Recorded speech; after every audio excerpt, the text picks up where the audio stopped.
Bəli, bəs bu günlər ərzində sərnişinlərin hərəkəti necə tənzimlənəcək? Əməkdaşlarımız prosesi göstəriblər, izləyək.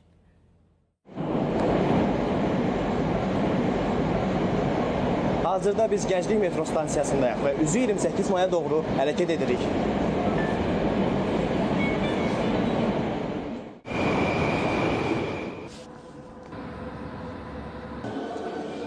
Artıq biz 28 may metro stansiyasındayıq və hərəkət etməliyik. Amma xətlərin ayrılması prosesi başlayıb və ekspres avtobuslar fəaliyyətdədir. Hazırda həmkarım Elmira Ağayeva həmin ekspres avtobusların birindədir. Sözü ona ötürürəm.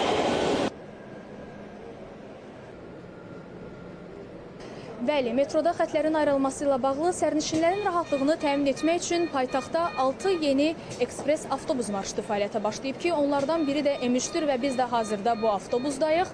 Qeyd edək ki, avtobus hazırda 28 may stansiyasından Nizami metro stansiyasına hərəkət edir. Ümumilikdə isə M3 ekspres avtobusları 20 yanvar, Nizami və 28 may stansiyalarında sərnişinlərin alternativ nəqliyyat imkanını təmin edir. Avtobusun intervalı isə 2 dəqiqə 30 saniyədir ki, bu da sərnişin axınının tənzimlənməsi üçündür. Bəli, qısa müddətdə mənzil başına çatdıq. İndi isə sözü həmkarımız Nərmin Malik qızıya ötürürük. Prosesin davamını o izah edəcək.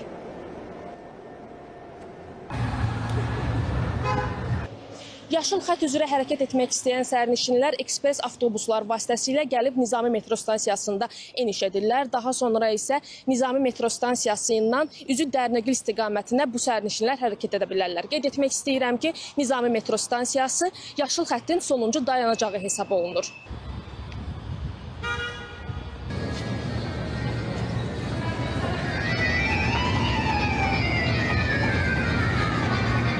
Eskalatordan endikdən sonra platforma səviyyəsində orta zalda bizi belə bir lövhə qarşılayır.